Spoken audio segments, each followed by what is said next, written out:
Meu nome é Marcelo Zarski e você está no Bico do Corvo. Meu nome é Ederson Rosa, conhecido também como Frater Goya, e eu só tô aqui para dizer que ninguém é inocente. Boa, eu sou o Rodrigo Treves e hoje a gente vai falar de punk rock. Eu sou Clemente Nascimento e concordo com os três aí.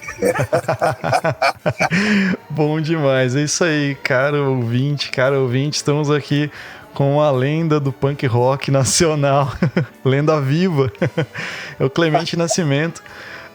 Pra quem não conhece Clemente, porra, onde você estava todo esse tempo? Né? A gente vai falar sobre o trabalho dele, sobre algumas histórias no tempo que a gente tiver aqui, logo depois da nossa vinheta.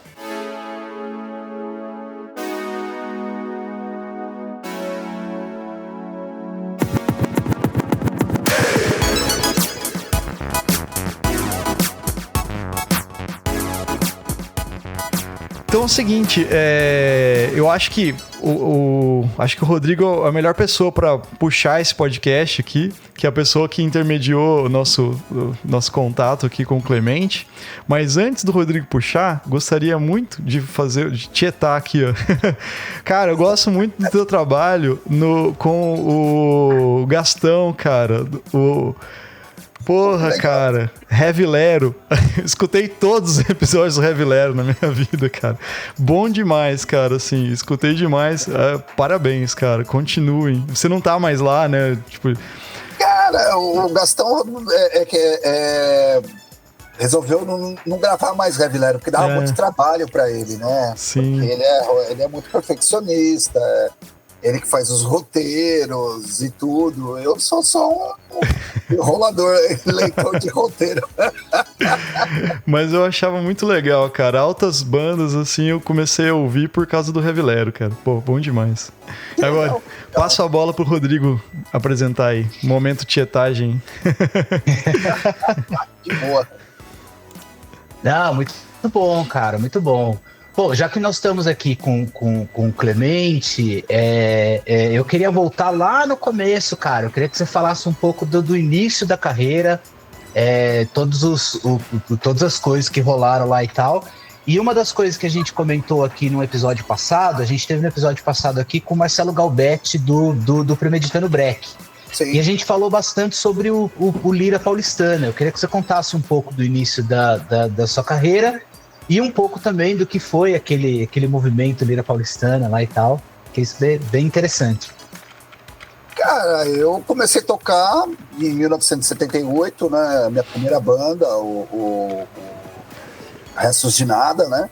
E tal, começando fazendo shows e pela periferia de São Paulo, na nossa escola, salões de rock e tal, até chegar ao Inocentes em 1981, né, que é a minha terceira banda, né. Eu saí do Resto de Nada e passei pelo Condutores de Cadáver, né, e tal. Aí depois o Inocentes, e aí quando já o movimento punk paulistano vai tomando forma, né. E é louco que era uma das primeiras vezes assim na história que a vanguarda, né, musical tava na periferia, né, que eram as bandas punks e tal. Eu só vou baixar um pouco uma televisão que eu acho que deve estar vazando aí. Não tá vazando, não? Não. Não? Ah, então tá. E aí o punk foi descoberto pela grande mídia, isso em 82, né, com o lançamento do Grito Suburbano, que é o primeiro registro sonoro de bandas punks, né, o primeiro vinil, né, gravado. E é uma coletânea que tem Inocentes, Cólera e Olho Seco, né?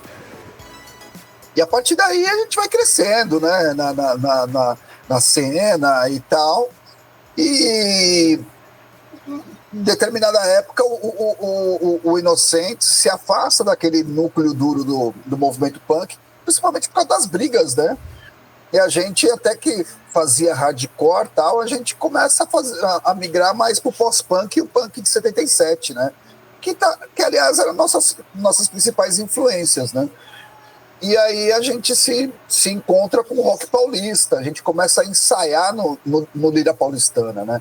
A banda começa a se profissionalizar e fazer parte da cena cultural da cidade, a tocar nas casas da época, né, como o próprio Lira, Paulistana, né, o Madame Satã, né, o Rose Bombom, porque as bandas punks não tocavam nesses lugares, né? Então a gente começou a tocar nesses lugares e isso permitiu que a gente chegasse na Warner, né? Então, mas essa fase do Lira, foi no Lira que a gente aprendeu muita coisa, porque a gente ensaiava no Lira todo dia, né? O nosso produtor era técnico de som do Lira, que era o Can Roberto. E quando a gente vai para a Warner, né, a gente leva o gerente do Lira Paulistana, o Chico Pardal, como nosso produtor, né? A gente começou a integrar aquela cena do Lira. Conhecemos o pessoal conhecemos o Itamar, o Paulinho Patife, que é o Paulinho Barnabé, irmão do Arrigo Barnabé, que, aliás, tocou baixo no Inocentes durante um ano, né? Quando o André foi servir o exército, antes de a gente chegar na Warner, o Paulinho Barnabé segurou no baixo. A gente ficou em trio, né? Que o Ronaldo foi trabalhar no banco e tal, a compensação do banco, a gente ficou em trio, mas aí tivemos mais uma baixa, que foi o André, que foi servir o exército, né? Então é por isso que a gente começou a integrar essa cena do Lira, porque a gente estava todo dia lá, né? A gente ensaiava todo dia lá e ficava lá para ver os shows e tal, e acabamos fazendo amizade com todo mundo. Pessoal do Premier, pessoal do Rumo, pessoal do Língua de Trapo e tal. Era todo o pessoal que a gente convivia ali. Da hora. Você conheceu o pessoal do Paranga também? De quem? Do Paranga. Paranga? Não lembro, hein, Rodrigo? Não, é uma banda bem legal também que participou do Lira. Também do Lira Paulistana. Pode ser que eu tenha conhecido, porque a minha memória agora já foi, né? Ô Clemente, a gente conheceu a galera lá, né? Deixa eu te perguntar, desse lance das bandas que você falou que teve o Inocentes é a terceira banda que você teve, né? Dessa época, né? Que você tava contando, né? Sempre foi o punk rock, cara? Ou não? Como é que foi a tua história, assim, de músico, assim, cara? Assim, né? Porque quando eu comecei a tocar, aprender a tocar, não existia o punk ainda, né? 76, quer dizer, já existia, mas não tinha chegado aqui com força, ninguém ainda tinha conhecimento. E aí a gente gostava muito do que depois começou a ser chamado de pré-punk, né? Que eu ouvi o pré-punk quando era pré-punk, quando não existia o punk mesmo. Então eram bandas que faziam muito sucesso entre a minha turma, né, na Vila Carolina. Então MC5, Stooges, New York Dolls, né, aquela tríade ali, e mais uma série de bandas bem alternativas que a gente gostava. A gente não gostava das bandas que faziam sucesso na época, até porque elas faziam sucesso, né? Então era as bandas populares, aquela coisa, sou roqueiro de verdade, não vou ficar ouvindo a mesma coisa que o playboy da esquina tá ouvindo, né? Porque era isso, né? Uhum. E aí a gente começou a ouvir umas bandas mais obscuras, né? E as três preferidas eram essas, né? MC5, Stooges e New York Dolls, que são bandas que influenciaram as primeiras bandas punks, né? Uhum. Deixa eu fazer uma pergunta para ti, Clemente, que é uma velha discussão que se tem, né? Que o punk é um movimento inventado, etc. E que, na realidade, assim, eu acho que, por exemplo, no Brasil, nós tivemos mais punks, no sentido do próprio termo, do que até mesmo na Inglaterra, porque o pessoal daqui comprou a ideia, né, do movimento e veio realmente com uma força, né, muito pura e muito honesta nesse começo. Né? Qual que é a tua visão desse tema? Cara, todo movimento que nasce espontaneamente, uma hora ele é embalado e vendido, né? Não tem como. Quanto mais sucesso, entre aspas, né? Quanto mais ele se torna representativo e começa a influenciar muita gente, ele vai ser embalado e vai ser vendido, né? Não tem como, né? A grande indústria, principalmente a indústria fonográfica, vive disso.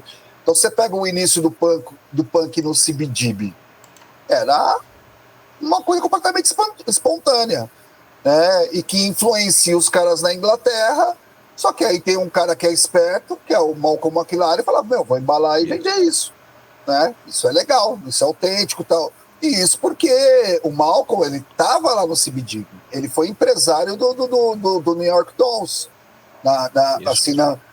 no finalzinho do New York Dolls. Então ele percebeu que toda aquela movimentação era uma coisa legal, né? Então o punk explode com a cena inglesa, né? Então, que já estava começando ali, né? Não é que ela foi montada. Depois do show do Ramones ali, né, na Inglaterra, várias bandas surgiram, né? E tal, cada uma num estilo tal. E o Malcolm McLaren, ele soube se aproveitar daquele momento e embalar e vender, né, a coisa.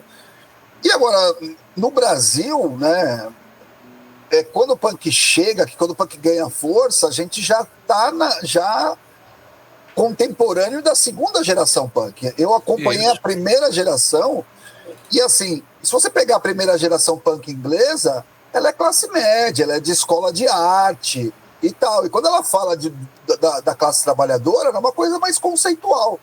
Só que aí a classe trabalhadora realmente compra o discurso. Então a segunda geração já é mais dura, né, ali, né? Então você pega Exploited, Discharge e tal, são realmente umas bandas até mais toscas, porque aí aquela máxima dos 3 acordes realmente é ali na segunda geração, que você vê que as bandas tocam pior, né? E no Brasil também, quem compra o discurso de classe trabalhadora e tal é realmente a classe trabalhadora.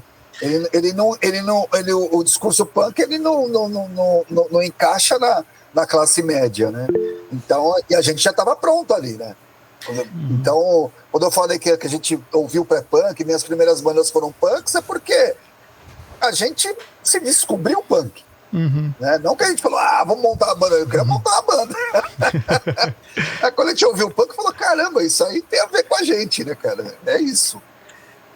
Não, e engraçado que eu vejo dentro dessa leitura é que aqui no Brasil a gente ainda pegou um estopim muito interessante. Eu sou pouca coisa mais novo que você, a gente acha que tem 5 ou 7 anos, eu sou de 70, né? Então eu peguei, eu sou da geração que já foi influenciado pela tua ali, né? Pela entrada de vocês. E quando vocês chegaram, né? Quando começou esse movimento lá em Brasília, tudo mais, né? Também, era final de ditadura militar. Então tava uma coisa assim muito efervescente, que era essa coisa de romper com barreira do Brasil, que para quem está ouvindo a gente, tá situado, era proibido entrar equipamento importado, você tinha uma baita dificuldade, o equipamento nacional era produzido assim com uma qualidade muito tosca, era muito irregular a qualidade dos instrumentos, né?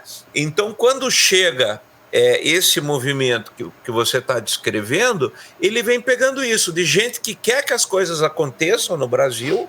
Sim. Fica revoltado, porque, cara, por que tem reserva de mercado aqui? Né? Por que tem esse protecionismo? Por que a gente não pode ter uma guitarra de marca? Por que a gente não consegue não sei o quê? E aí, nesse ponto, eu acho que ele entra nesse discurso mais verdadeiro aí da segunda geração, é porque a gente não tinha material, não tinha conhecimento, não tinha material de apoio, não tinha instrumento, não tinha lugar, a gente tinha uma polícia repressiva. Sim. Então o punk chega literalmente pronto para colocar o pé na porta, né? É a leitura que eu faço daquela época. Sim, o punk literalmente ele abriu a década de 80, né? Ele que começou a década de 80, isso, né? Porque quando a gente fala do punk e tal, não quer dizer que a gente ouvia só punk, a gente estava ligado em tudo que estava acontecendo, né?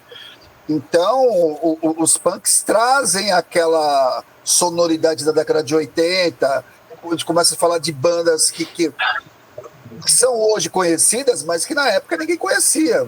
Por exemplo, eu comprei meu primeiro disco do The Cure em 79. né? Comprei meu primeiro Cramps em 79, meus Specials em 79, e foi tudo em 79 que eu comecei a trampar de office boy, e aí eu tinha grana, aí comprei um monte de disco. Então, a gente ouvia tudo que fazia parte daquela cena, né? Porque essa nova cena ela era chamada de New Wave, mas não era o estilo musical, era a nova onda. Uma série de bandas estavam surgindo, punk, estranhas, que não tinham definição. Silk and the Benches, por exemplo, surgiu nessa época, não tinha uma definição, foi chamado de pós-punk. Aí o Cramps, a gente não chamava o Cramps de Psychobilly, era uma banda punk. Depois a gente falou, não. Aí começaram a se colocar os rótulos e as caixinhas, né? Isso aqui é Psychobilly, isso aqui é ska, isso aqui é... E aí que a gente... E o punk foi se definindo, aí inventaram o hardcore, né? E tal, né? E aí é legal, realmente, que existia no ar, assim, uma urgência em se fazer música, em se mudar as coisas, né? E o rock se tornou a trilha sonora, né? Dessa geração que estava chegando no final da ditadura. Pro bem e pro mal, porque quando o rock se torna trilha sonora, porque a indústria, como a gente disse, pegou aquela cena que estava acontecendo alternativa, embalou bem e vendeu para todo mundo. Porque o sistema já se apropriou, né, dele, né? Sim, né? Eu acho um grande exemplo desse papo que a gente tá levando aqui é o primeiro álbum de 1983, que é o Miséria e Fome. Que é um puta álbum dos Inocentes, é fudido, e eu falo, tá lá no Spotify para quem quiser ouvir, e uma das músicas que eu acho mais legais desse álbum é Aprendi a Odiar. Fala um pouco pra gente desse som, desse álbum, Clemente. Cara, esse álbum ele acabou sendo lançado no formato de álbum só em 1988, né? Porque quando a gente gravou, né, o disco em 1983, a gente teve que mandar as músicas para passar para ser liberadas pela censura. E aí, quando a gente mandou, censuraram todas. A gente, e agora?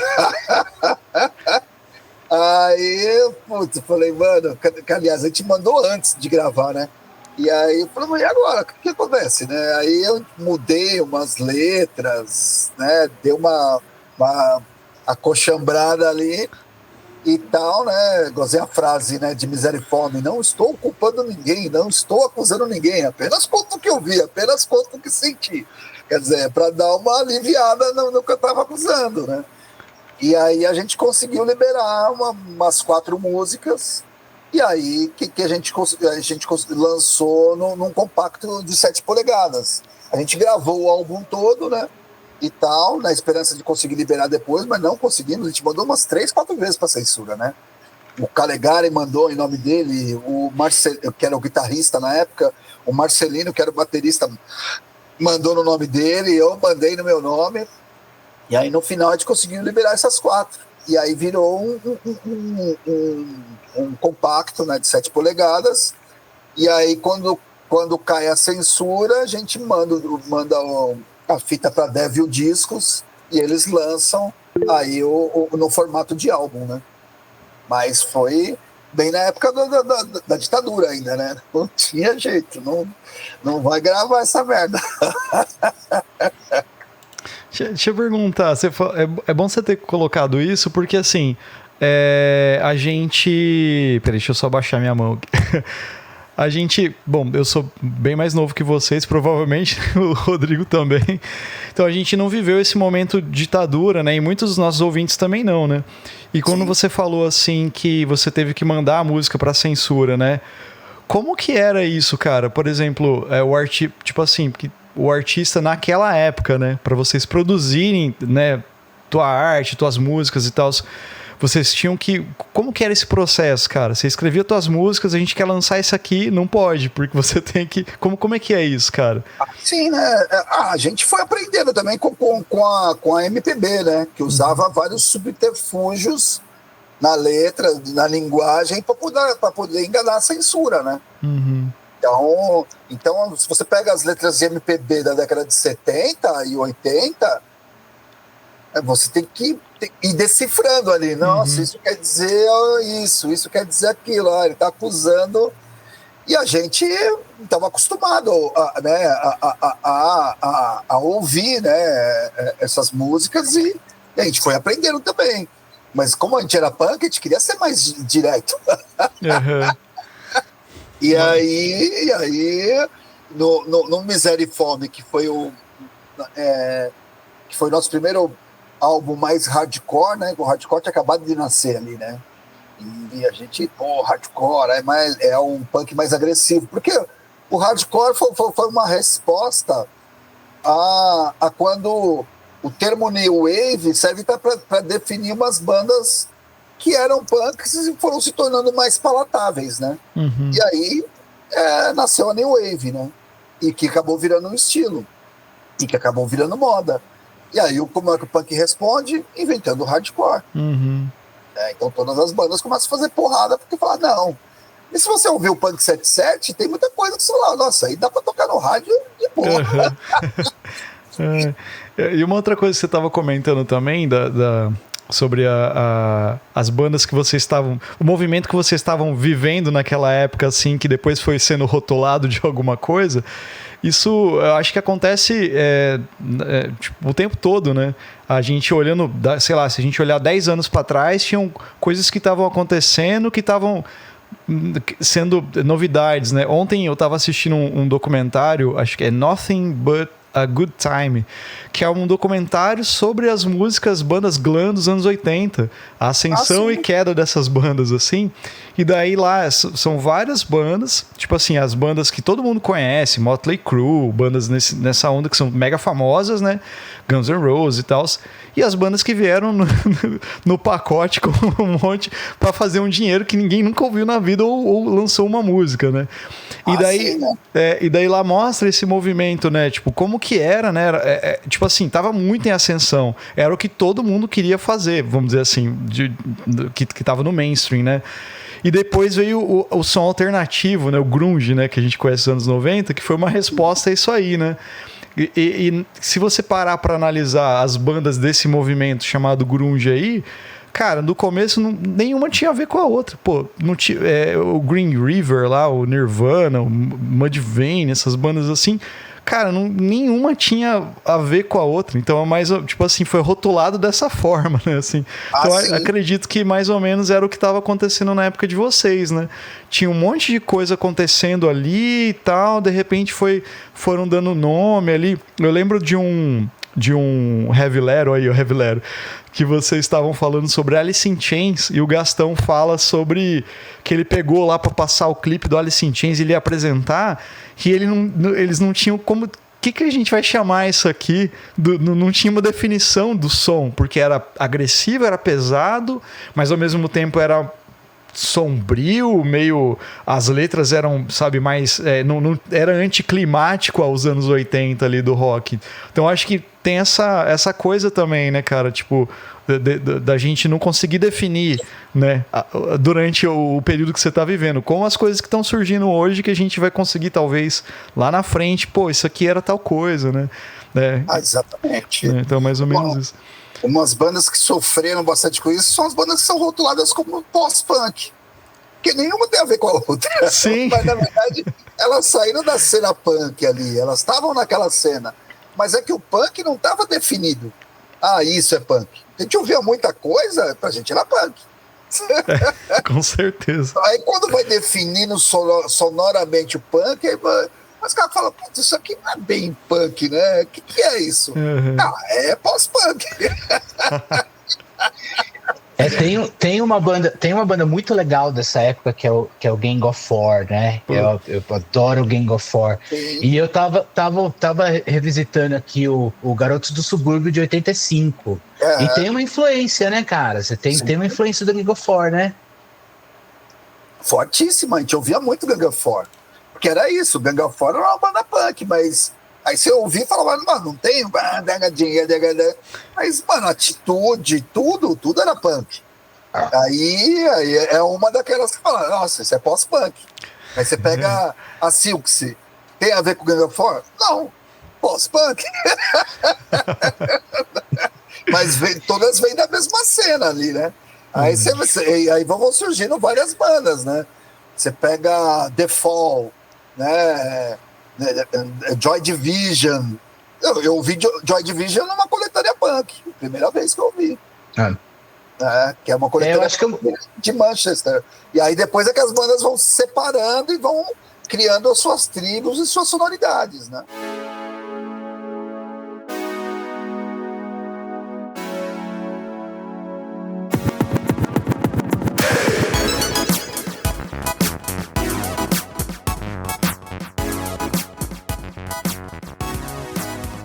Eu acho legal esse Garotos do Subúrbio dos Inocentes, de 1985. Cara, um baita disco pra galera ouvir. Fica a dica aí, pessoal, ouvir lá no Spotify. Eu acho que ele, se não, é uma das músicas mais legais do disco. Expresso do Oriente, que é fantástica. Terceiro Mundo e o clássico Pânico em SP, que, cara, é obrigatório, né? Ah, sim, pô, que legal. Esse disco Garotos do Subúrbio, na verdade, foi a demo que a gente mandou pra Warner, né? Assim, a gente estava gravando, né? E se a gente não conseguisse uma gravadora na época, a gente ia lançar por um selo independente que era Ataque Frontal, né? Então esse seria o nosso primeiro álbum, né? Só que aí pintou a Warner, a gente deixou lá tudo guardado e aí acabamos lançando anos depois, né? Porque tinham várias músicas que a gente acabou não lançando e tal. E ali você vê que a gente tem toda essa mistura, né? Que não tem uma definição que é punk, pós-punk. A gente vai misturando todas as nossas influências, tudo que a gente ouvia. Que era bom, que era pra gente, era o punk, né? Era tudo aquilo. Então as pessoas às vezes falam, nossa, mas vocês ficaram mais pop. Falando, não, a gente simplesmente voltou pro começo. Em vez de fazer mais hardcore, misturar com metal, que é uma coisa que eu não fazia parte das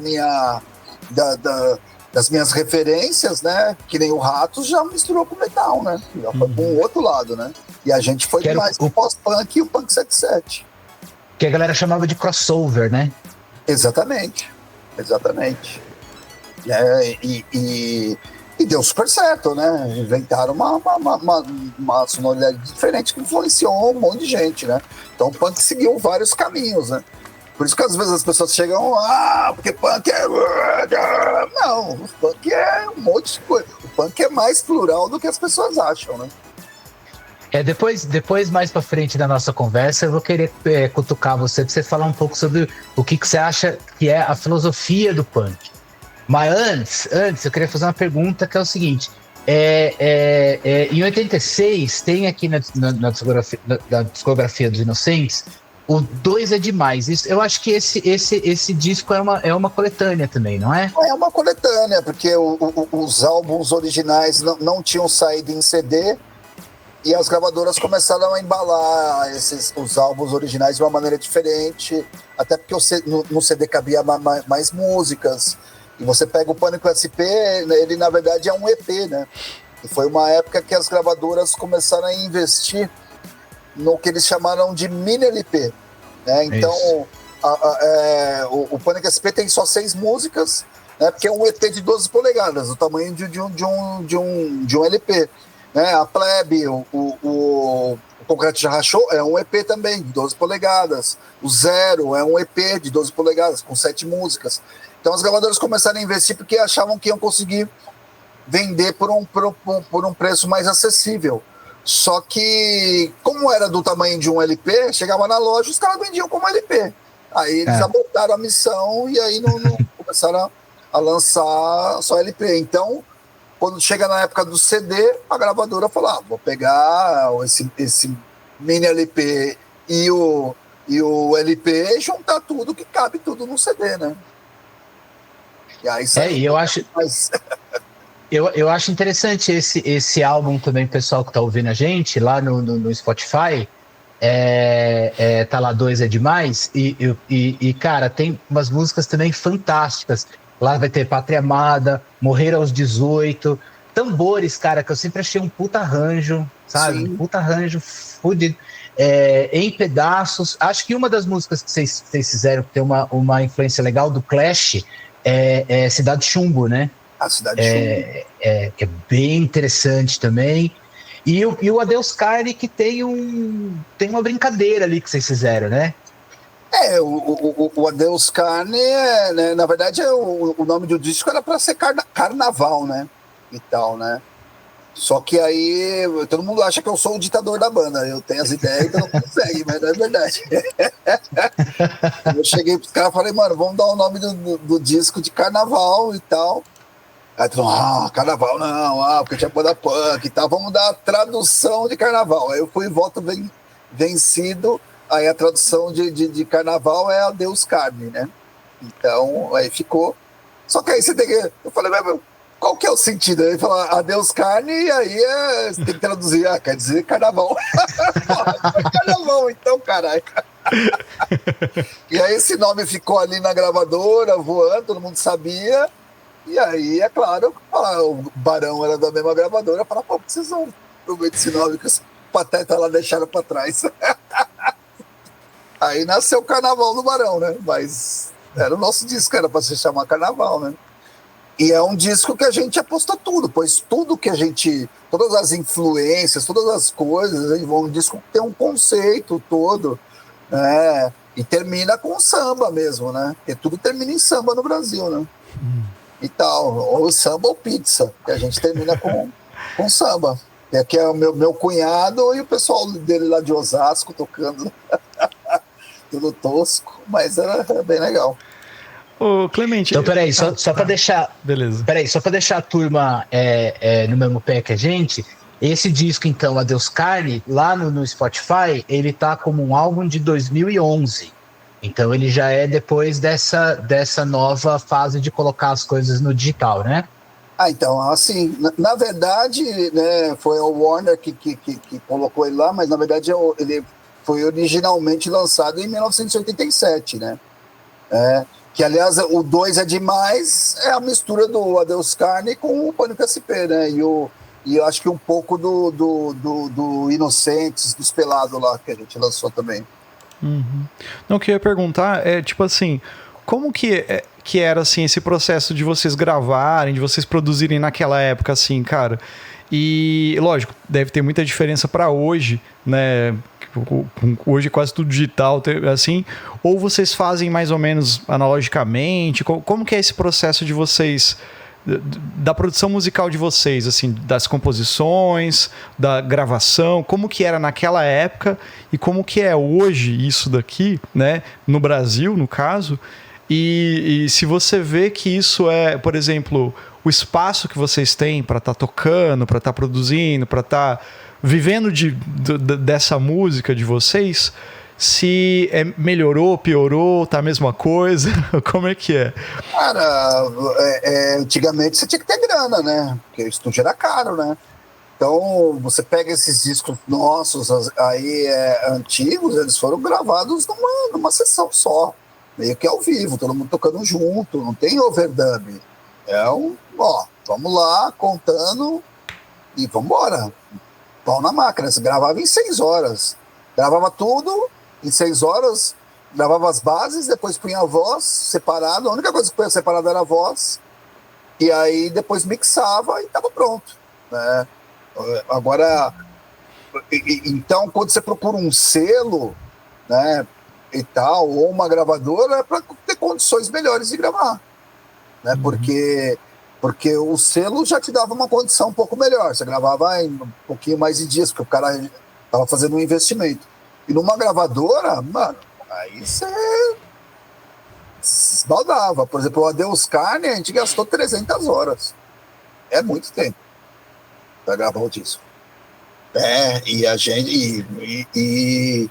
Mas você tem uma grande gravadora que banca isso, né? E tem todo o equipamento que você precisa, tudo de ponta, né? Isso é legal. O som dele até hoje me impressiona, né? Agora, hoje em dia é fácil. Eu recebi uma banda hoje lá no FDP lá, eu tava gravando o FDP hoje lá na Antena Zero, na Rádio Antena Zero. E, cara, banda do Capão Redondo, Diadema, o cara gravou na casa dele, com computador. E puta som. Puta som. Né? O Rodrigo, que é produtor, você sabe bem que hoje em dia você faz as coisas em casa, é muito mais fácil, né? Antes não, as máquinas eram, né, caríssimas, a hora de estúdio era caríssima, né? Então por isso toda banda procurava ou um selo ou uma gravadora para poder registrar o seu trabalho. Hoje a gente faz rapidinho. Vamos gravar? Vamos, ligo para alguém aí que no estúdio grava. E como é que foi E como é que foi o lance da Warner, cara? Cara, o lance da Warner foi a época que todas as bandas que a gente conhecia, que a gente já tinha tocado, tava indo para gravadoras, né? Aí, pô, o pessoal da Plebe assinou com a EMI, o pessoal do Legião assinou com a EMI também, o Ira assinou com a Warner, mas só a gente tá aqui. Também quero, né? Você começa... Porque a gravadora viabilizava a sua carreira, né? Porque o mais caro, né? Não é só... A produção era cara, mas o marketing também é caro, né? Você divulgar o disco, né? Você conseguir espaço e tal. Então, hoje o Inocentes é bastante conhecido no Brasil todo também, porque a gente passou pela Warner, né? A gente chegou a tocar nas rádios rock, a gente era uma banda habituada de rádio rock. Tudo bem que a gente não conseguiu fazer o crossover, que é tocar nas rádios mais pop, né? E se tornar um grande sucesso nacional. A gente ficou restrito a um público mais restrito, né? Mas tudo bem, pra gente foi legal, né? Foi legal. Então, a gente chegou na Warner, que levou a gente foi o Branco Melo, né? Dos Titãs, né? Que levou a fita demo, produziu o Pânico SP, né? E tal. E foi o que, na época, salvou a gente, que a gente estava endividado, a gente tinha gravado a demo, né, o que virou o Garotos do Subúrbio, e estava devendo até as calças pro estúdio. E aí uma das condições para a gente assinar com a Warner era eles pagarem o estúdio que a gente estava devendo. Né? Eles pagaram, deram um adiantamento pra gente, e a gente saiu todo pimpão. Vamos gravar! Cara, eu lembro uma vez que estava comentando com a Sandra das Mercenárias, né? Que de um dia que vocês estavam querendo gravar uma coisa e vocês queriam botar um Hammond. Exatamente. A gente queria. Isso aí já era no terceiro disco, eu tava o Frejá produzindo. Eu falei, pô, a gente quer um Hammond e tal, um bababá. Legal. No outro dia, tava lá o Hammond no meio do estúdio, num tapete, e era um Hammond com as teclas invertidas, né? A tecla branca no lugar da preta e vice-versa, né? Então, lindo, com uma caixa Leslie rodando, assim. E a gente não poderia alugar isso se fosse... a gente pesado pra caramba, né? Não, foda. Caro, pesado, tudo. E nem gravar no estúdio que a gente estava gravando. Né? Então, o pessoal reclama das gravadoras, porque as gravadoras, mas era o que viabilizava várias produções, né, legais, né? Então, e fora que as gravadoras apostavam num monte de banda, uma ou duas estouravam, né? A gente estava na Warner, por exemplo, eu tenho um disco do Crime, que era a Warner também. Ninguém nem conhece. Tem o disco da Patife Band, do Paulinho Barnabé. É um disco maravilhoso. Foi gravado pela Warner também. Não estourou. Então a gravadora absorve esse prejuízo e quem estoura paga tudo, né? Relembrando esse documentário que eu falei que eu tava assistindo, tem um depoimento do Nuno Bittencourt, do Extreme, né? E ele fala sobre a More Than Words, né? Que é o hit da banda, né? Que ele fala, alguém pergunta pra ele e tal, pô, mas vocês são uma banda de rock, vocês estão tocando com violão, né? Não sei o que e tal. Aí ele fala assim, que se eles não tivessem usado essa música como uma música sei lá, de trabalho, tivesse feito essa música, ele falou assim, tenho nessa mão aqui More Than Words estourando, me dando muita condição de viver minha vida que eu vivo até hoje, ou eu ia trabalhar no Burger King até hoje. Ele falou assim. Aí ele falou, é mais ou menos o que você tá falando, você tem uma oportunidade, que você vai conseguir fazer suas coisas. Pô, você não vai agarrar, né, cara? Eu tava assistindo um documentário de vocês, acho que é Inocentes 30 Anos, no YouTube, e você fala uma coisa, você comenta alguma coisa nesse sentido, eu não sei se é você ou alguém lá comenta, que fala, quando vocês assinaram com a Warner, né, rolou uns comentários de que, pô, os caras estão traindo movimento, não sei o que e tal. E daí eu não sei se foi você ou outra pessoa que falou, mas tem essa conversa de que, porra, né, a gente vai conseguir viabilizar fazer nossas músicas, né, com toda a estrutura, com tudo possível, né, coisa que a gente talvez ia ter que batalhar muito pra fazer, né, e tal. Então acho que é bem por aí mesmo. Pô, legal pra caramba. É que é foda, né? Quando você vem de um gueto, de uma tribo, né? Todo mundo quer que aquilo pertença só à tribo, que é o legal, né? Nossa banda, uau! Aí na hora que você sai, todo mundo começa a conhecer. Odeio esses caras. É normal, né, cara? É normal. Fala pra gente um pouquinho do Estilhaço de 92, porque daí eu acho que já era uma época diferente, né? Sim. O Estilhaço já é uma nova formação do Inocentes, tá o Mingau no baixo, né? Tá o César Romaro na batera e tal. E realmente, é um disco que a gente procura outras sonoridades, que tava de saco cheio, tinha muita briga no negócio de punk, tinha muita treta, e a gente tava de saco cheio daquilo, né? E aí, é um disco que mais o Ronaldo e o Mingau puxaram, né, pra esse lado, né? Tá saindo o grunge, tem um monte de mistura ali, né?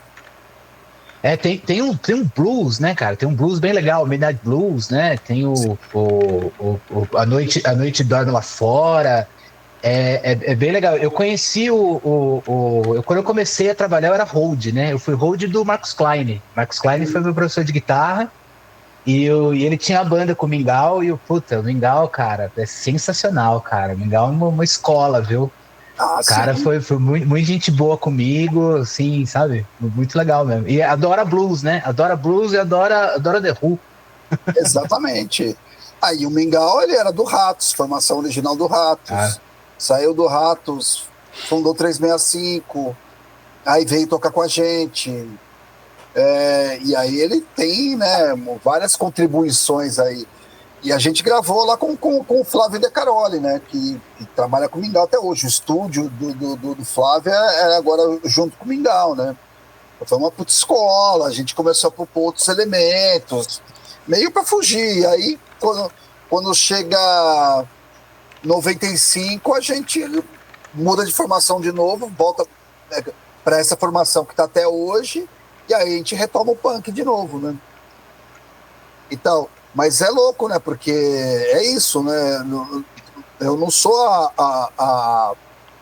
vamos dizer assim, o cara que comanda e dá os rumos. Quem dá os rumos é sempre são os acordos, né? Da banda, a banda, coletivo, né? É o coletivo, né? Da hora, os Subterrâneos e Ruas, né, que vão ter essa mesma formação, né? Exatamente, porque no Subterrâneos o Calegari saiu na foto, né? Mas foi o Mingau que gravou, né? Porque o Mingau, ele foi lá tocar ele ia tocar com Legião, aí depois não rolou, ele foi tocar com o Dinho, e aí ele acabou saindo, e o Calegari voltou pra banda, mas aí ele voltou como baixista, né? Aliás, o Mingau tem uma pegada no baixo que é sensacional, né, cara? Ele é um instrumentista, um baixista, assim, violentíssimo. Eu sou fãzaço. Não, ele é foda. Ele manda muito bem, né? Infelizmente, né, mano? Agora tá impossibilitado, mas o Mingau... E começou como guitarrista no Ratos, né? E aí, eu estava um dia no Napalm, ele só tocava power chord, né? Eu ensinei um ré pra ele e um lá, e mudou a vida do cara.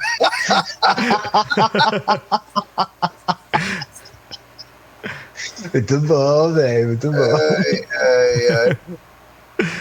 E aí é isso, né? Então, e depois vocês fizeram o Embalada a Vácuo, né? Sim. Estamos em 99 já. Aí, eu acho que esse disco tem um timbre, cara, tem uma sonoridade incrível, assim, incrível. Eu gosto muito do Cala a Boca, né? Sim. E o Minta Pra Mim, né? Que tem um quê de ska, assim, tá? É bem legal, né, velho? Então, aí a gente gravou antes o Ruas, né? Que é o primeiro disco com essa formação e tal.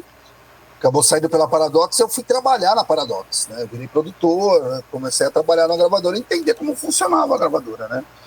E aí lancei as bandas de ska, eu tinha uma loja onde eu vendia muito ska, punk, o hardcore novo que tava ali, Epitaph, né? Puta, NoFX, aquelas coisas todas que estavam surgindo. Rancid, muito fã do Rancid, assim, falar, caramba, né, cara? E aí falei, fiquei louco, né? Falei, mano, tem uma cena punk nova, quero tocar punk, tá muito legal. Aí essa formação vem e retoma tudo, né? Com aquele clima da época e tal. E eu que produzi, né? As primeiras bandas de ska ali da década de 90, que é os Camundongos, o Scuba, Boi Mamão, Mr. Hood e tal, via Paradox e tal. E o ska tava bombando, tinha uma gravadora chamada Moon Records, né, em Nova York, lançando um monte de coisa, tinha várias bandas legais, tinha ska-core, ska punk, ska com metal, ska com tudo. e aí a gente lança o Embalada a Vácuo, né, que é uma brincadeira, foi Embalada a Vácuo para vender. Né? Ele foi um álbum da época, pra época, né? E deu super certo, né? Foi eu que produzi também, né? E tal, porque eu já tava aprendendo, eu já tava gravando lá no Bebop direto, né? Gravando todas as bandas. Eu produzi junto com o Jorge Groove, né? Que era o técnico de som lá. E aí a gente fez junto, a gente fazia juntos vários discos lá. Eu produzi o Garotos Podres com a corda toda. Gravei música do Pavilhão 9 lá, aquela Mandando Bronca lá, que o Max canta, foi eu que gravei. Gravei várias coisas, a gente era responsável por vários lançamentos, né, da Paradox, né? E coisas que eu não fui produtor artístico e tal, mas fui produtor executivo, de estar ali por perto, viabilizando as coisas, né? O rango, o aluguel de equipamento, ver se estava tudo certo no estúdio e tal. Então, Blind Pigs lançou Ratos de Porão, eu não produzi diretamente, mas estava lá acompanhando um monte de coisa. Foi uma época muito boa. E aí a gente lançou o Embalado a Vácuo, que saiu primeiro pela Paradox, mas aí tava nascendo uma gravadora nova que eu falei, putz, essa gravadora vai ter mais bala, acho que eu não confiava nem na minha própria gravadora. Porque os caras não pagavam ninguém, né? Aí eu fiz a gente conseguiu assinar com a Abril Music, né? E aí assinamos com a Abril comprou o disco da Paradox, aí lançou, e aí foi a minha primeira experiência, né? E tal, eu cheguei e falei, briguei, né? Bati o pé pra gente lançar o single de Cala a Boca no carnaval, né? Os caras, mas lançando no carnaval, eu falei, mano, no carnaval, porque no carnaval ninguém lança, só vai ter a gente. E quem gosta de rock não tá ouvindo samba no carnaval, quer ouvir rock. Eu ia pra praia no carnaval, via todo mundo no rádio lá ouvindo rock, né? Falei, vamos lançar no carnaval, porque os locutores das rádios não tem nada pra tocar, a gente lançar, vai ser legal. Dito e feito, lançamos no carnaval, entramos em primeiro lugar na Brasil 2000, só saímos de lá do primeiro lugar quando o Kiss veio fazer show no Brasil mascarado de novo. Entramos entre as 10 da 89, né, as 10 mais da 89, e ficamos também nas 10 mais ali da MTV, tudo com clipe, então foi uma fase super legal, foi um novo hit do Inocentes, né? Aí já entrando para os anos 2000, né? Jogamos Rock Go, fizemos toda a brincadeira da época, né? Mas... Da hora. E daí depois tem o Barulho dos Inocentes, 2001. O Barulho já foi que eu olhei lá na Abril, e Abril ela começou com uma diretoria que eu adorava, o Brian, né? Uns caras que o Brian Butler, né? Marido da Ana Butler, da MTV. Mas ele saiu e entraram uns caras que, eu falei, mano, não vai dar certo, né? Comecei a ver cara da minha época da Warner, que eu falei, que já não se dava bem. Daí eu liguei pro Luiz Augusto, que é o dono da DEC, lá, falei, mano, quero sair. Eu quero ir embora. Os caras, você tem um contrato ainda, tal, né? O Rafa, né? O Rafael Ramos tem uma ideia de um disco de cover de punk, vamos fazer e tal, e aí vocês se livram do contrato, que a gente tinha que cumprir o contrato de 2 anos, né? Eu falei, tá bom, então, vamos lá. Aí fizemos o disco, até o Rafael sugeriu umas 2 ou 3 bandas cariocas e tal, que a gente fez vamos fazer. Mas o mais legal foi ter feito o Franzino Costela, né? Que é do Larianta lá, né? Do Carioca. Mano, a letra é maravilhosa, todo mundo acha que é nossa, e essa a gente acertou na mosca, foi bem legal. E aí gravamos um monte de coisa ali, mas foi um disco meio para cumprir contrato mesmo, né? Tem uma versão também do I Wanna Be Your Boyfriend, né? Eu Quero Ser o Seu Namorado, também, que é bem legal, cara. Então, a gente fez meio de tiração de sarro, meio uma jovem guarda, porque a gente falava essa música. Super jovem guarda, cara. É bem legal esse som, viu? Mas a gente foi brincando. Na verdade, a gente tinha feito uma versão de Should I Stay or Should I Go, em português, e que ela não ficou... O The Clash não aprovou a tempo, né? Porque tinha que mandar para eles, pegar a versão, traduzir para o inglês e mandar para eles aprovarem, né? E aí demorou. Quando eles aprovaram, a gente o disco já estava no forno já, né? Mas eles aprovaram. Puta, que legal.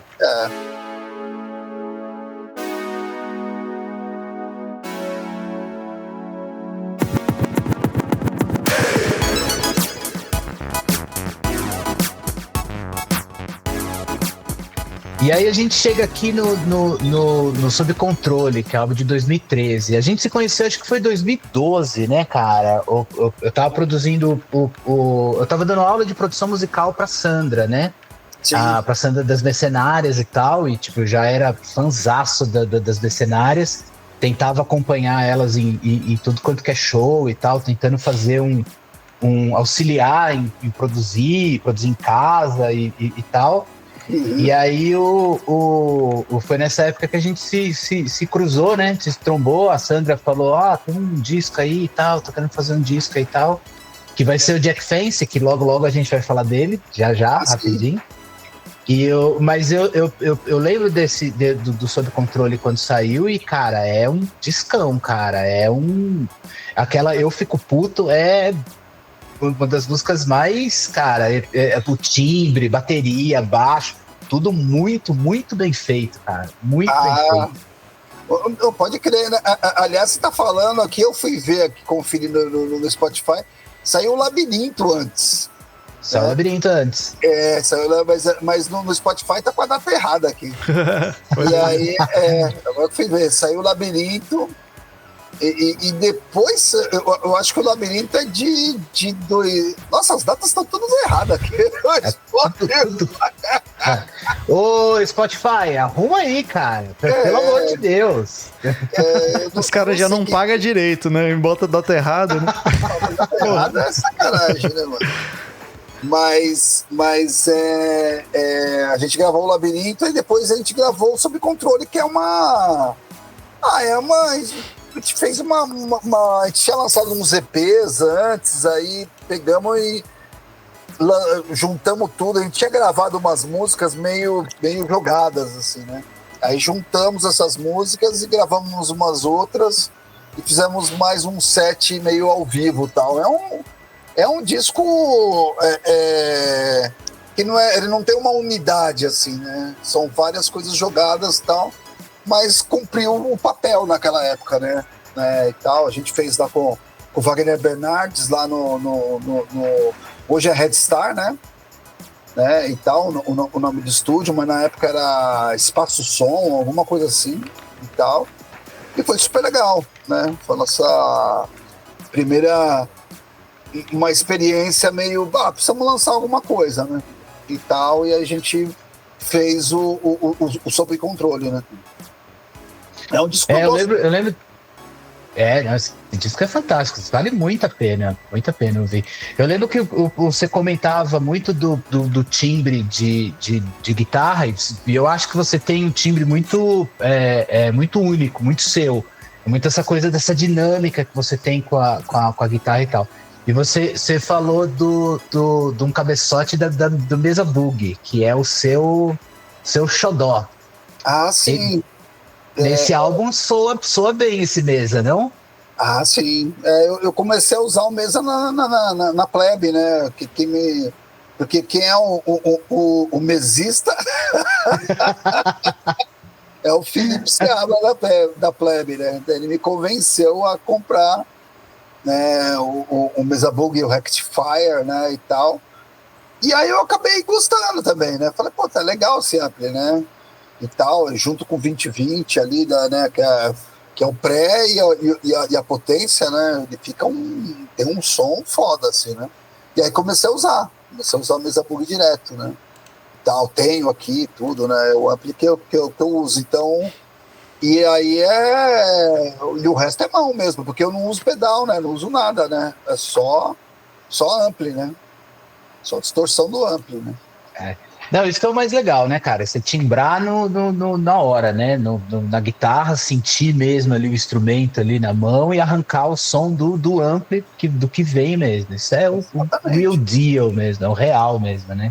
Enquanto no Jack in Fence eu fico apanhando de um monte de pedal. A gente chega lá, deixa eu só fazer uma pergunta para você antes. Hoje vocês estão fazendo um acústico, né? Vocês estão trabalhando o antes do fim, né? Conta um pouco para nós aí, como é que tá essa jornada? Cara, é legal, foi um disco que acabou surgindo durante a pandemia, né? Porque comecei a fazer as lives aqui de casa, sozinho, né? Voz e violão, e fui reaprendendo a tocar as músicas. Falava, você tem que pôr esse acorde aqui, isso aqui, isso aqui é menor, isso aqui é maior, o que era power chord, acabava virando. E aí eu falei, mano, aí foi uma aula assim pra mim. Eu tive que fazer um intensivo das próprias músicas, né? Pra poder fazer as lives, que me salvaram, né? E o Anselmo sempre ouvia, e ficou legal pra caramba. Nossa, aquela música ficou legal e tal. Aí uma hora a gente, vamos fazer junto, né? Pra ver como é que sai. E aí ficou legal, todo mundo curtiu. E aí a gente falou, acho que a gente tem que registrar isso, né? Então a gente registrou e tal, entramos em estúdio e tal. E porque, seria uma sacanagem a gente não registrar né, essas músicas, né, nesse formato que a gente ficou praticamente quase 2 anos fazendo, né? E tal, eu aqui sozinho às vezes e tudo. E aí eu achei legal o resultado, né? Porque antes do fim de uma banda, você tem que gravar o acústico, né?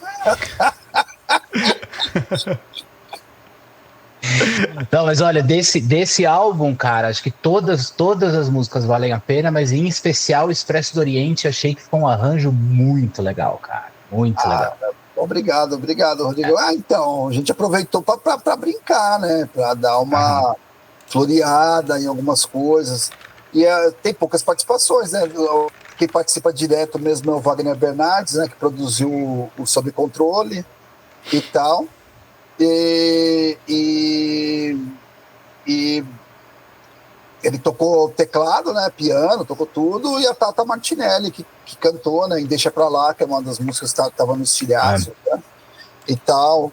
Mas é legal fazer esse disco. E a gente tocou ontem lá no Blue Note, né? Aqui em São Paulo. Foi bem legal. casa lotada e tal. E é uma experiência diferente, né? Porque tem um público mais velho e tal, que não quer entrar em roda de pouco, quer sentar e ficar Quer ouvir o som, né? Quer ouvir o som. Cara quer ouvir o som, ele quer sentar, tomar uma cerveja, quer estar num lugar legal, não quer ficar lá tomando porrada, né? E é legal, mas só que assim, não acabaram os shows elétricos, né? Continua tudo junto, né?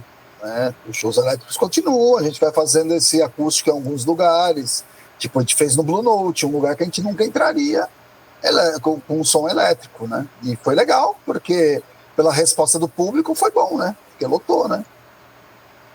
Isso é bom. Legal, cara. Não, esse disco vale muito a pena, viu? Pro pessoal que tá ouvindo a gente aí no podcast, depois dá um pulo lá na página dos Inocentes, escuta, cara, que é bem, bem legal. E aí, cara... Não, um disco que eu tô muito orgulhoso, assim, que eu realmente... É meu xodozinho, porque você consegue reinterpretar, cantar umas coisas que você achou que poderia ter feito melhor. Foi bem legal fazer esse disco. Legal, velho. Que legal. E aí a gente fez um 2012, né, cara? A gente fez a gente começou a trabalhar no disco que é você e a Sandra das Mercenárias, que é o Jack Fence, que vai sair em breve, né? Tô ouvindo aí uma história que vai sair em breve o álbum, né? Exatamente. Cara, eu sou super suspeito para falar, mas eu acho que tem letras e interpretações lá no Jack Fence que eu acho que é uma das melhores coisas, cara, que vocês fizeram, assim, é muito legal. Eu espero que a gente consiga fazer uma entrevista com a Sandra e quem sabe na época que a gente conseguir fazer o lançamento, a gente traz os dois aqui também, pra gente bater papo aqui também, né? Deixar aí um spoiler pro futuro. Opa, sim, o Jack Fence é meu xodó também, né? Que é um projeto que fiz com a Sandra e quando ela voltou da Alemanha e tudo, a gente começou a gente nunca tinha tocado junto, né? Apesar de a gente se conhecer desde lá de 1982, né? E tal. Eu vi a Mercenárias nascendo, eu conheci ela antes de tocar nas Mercenárias, né? E tudo. Mas a gente nunca tinha não, a gente tinha tocado uma vez num lance que ela veio da Alemanha para São Paulo e ia fazer um show de Mercenárias, mas não tinha músicos, e aí as Mercenárias foram eu, o Mingau e o Edgar Escandurra. O Edgar Escandurra, que é um excelente baterista, né, cara? É um excelente baterista, ele tocou batera. Muito interessante, e ele é canhoto, né, então ele toca do outro lado, a bateria, tem toda uma coisa maluca que ele faz ali, que ele tira um timbre bem legal, cara. Não, e o legal foi ver ele e o Mingau, né, tocando junto, porque, assim, tipo, o Mingau foi mostrar alguma coisa pra ele na guitarra, e o Mingau também toca tudo invertido, eu digo, caralho, o que você tá fazendo aí? Porque eles estão acostumados a ver destro tocar, né? Mas não estão acostumados a ver canhoto, né? Os dois canhotos, eu falei, não, eu ria à vontade. O Miguel fez guitarra, a Sandra fez o baixo, a gente fez umas guitarras. E foi super legal. E aí veio o Jack Fence, né? Que agora vai sair, a gente tá prontando a capa. Aliás, a menina que tá fazendo a capa acabou de me mandar uma amostra aqui, me perguntando. E aí é isso, né? E teve meu disco solo, que quando acabou o Jack Fence eu acabei fazendo um disco solo, né? Clemente é Fantástica Banda Sem Nome. E aí é isso. Acho que o Anderson quer perguntar alguma coisa. Eu quero é que antes dele entrar ali no disco novo, você estava comentando sobre a sensação de reinterpretar as músicas. E aí eu te pergunto, né? Você sempre fez tudo com muita verve, muita inspiração. E como é que é se reinterpretar depois de tanto tempo? Como que você se sentiu fazendo esse trabalho do ponto de vista? Cara, voltei para o passado, ou hoje, ou ainda, né? nossa, isso hoje eu faria tão diferente, né? Como que foi essa experiência para ti? É que, na verdade, né, quando eu estava fazendo as lives, eu vi que eu poderia cantar de uma maneira diferente, reinterpretar as músicas, as letras surgiam, eu estou mais afinado, posso cantar em outra região que me deixa mais confortável, sem gritar tanto. Então isso é legal, né? Aí você fala, pô, você passa um outro sentimento na música, né? Que não é só a porrada, tem outras... Então foi legal, e é uma experiência que era isso que o Anselmo achava legal, né?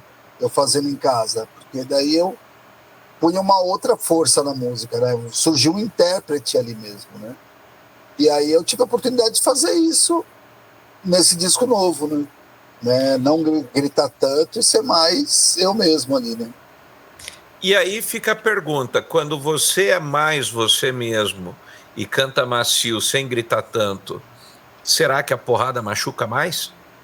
Às vezes machuca, né? Porque a poesia vem, né? Vem ali na sua cara, né? E isso é legal. O cara entende a letra que você está falando, não é tão rápido, né? Então é legal. Eu vendo a impressão das pessoas, é legal, assim, você vê, tipo, quem foi lá no Blue Note saiu doido lá, né? Saiu maluco. Gente que falou, eu esperava que fosse ser bom, né? Porque o show também é legal. Porque não é um show acústico sentado, não, é uma banda punk tocando violão, né? Então tem uma pressão, ao mesmo tempo que tem essa reinterpretação, né? É pressão o tempo todo. Os violões tocados com punch, né? Então é bem legal. É uma experiência diferente, mas mas não te tira daquela zona confortável que é você ouvir o Inocentes. É o Inocentes fazendo uma coisa diferente, né? Mas é o Inocentes. E como tá de data, cara? Como é que vocês estão de data aí? Cara, a gente tá. Vamos fazer agora. Ai, caramba, eu preciso ver a agenda aqui, ó, mas tem bastante coisa para fazer agora. A gente vai. Quer ver? Ó, deixa eu ver aqui, ó. Vou para Bragança Paulista, depois a gente vai para Goiânia, vai ter Sorocaba, Curitiba, mas assim, não são shows acústicos, né? São os shows elétricos, como eu disse, eles continuam, né? E tal. Então é só seguir a página do Inocentes lá, que a gente botou a nossa agenda lá, acabamos de botar. É que eu não consigo lembrar tudo de cabeça, porque, mano, esse final de semana eu toco com Restos de Nada, que é a minha primeira banda, e aí toco baixo. Aí depois tem show com a Sandra, Jack and Fence, outro repertório. Tem Plebe, tem o Violões em Fúria, que é um projeto que a gente faz para tocar em bar, pub, de cover e tal, só que também é acústico. Às vezes eu faço eu e o Ronaldo acústico também, como eu fiz domingo passado, né? Vou discotecar, então são várias coisas. E vários repertórios. Mas é legal, é isso, né? Muito bom, velho. Muito bom. Marcelo? Não, eu ia voltar para aquela pergunta que você tinha feito. Você ia fazer lá atrás, e eu acho que talvez seria o momento de você fazer agora da filosofia punk, pra gente encaminhar para um final, para também deixar o Clemente descansar. Então, eu assim, cara, a gente falou um pouco, né, dessa coisa do que o punk significa, né? O que é esse som punk e tal. Mas eu acho que tem uma questão filosófica aí também, né? Tem uma coisa de uma filosofia punk. E eu queria ouvir um pouco do Clemente, o que ele acha, o que é punk, o que é punk para você. Então, aí você tem que fazer essa pergunta, o que é punk pra mim, né? Porque às vezes não é a mesma pra você, coisa, exatamente. Mas você manter a sua integridade, né? Manter a sua proposta musical e tal, né? E a sua opinião e atitude, que às vezes é muito difícil manter isso, né? Por tanto tempo, né? E acho que punk é isso, né? Porque, assim, você pega um cara, ele fala assim, mano, eu vou me entupir de fast food o resto da vida, porque eu não tô nem aí, esse mundo é uma bosta, eu vou...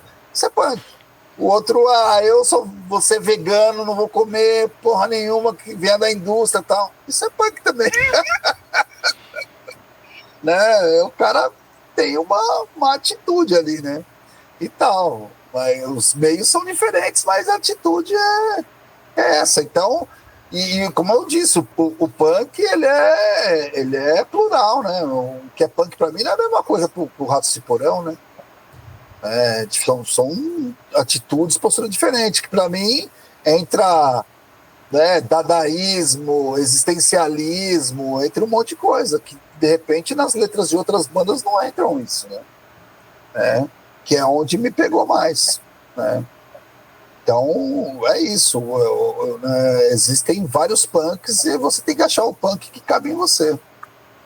Uhum. Espero que eu não seja um punkão desse tamanho.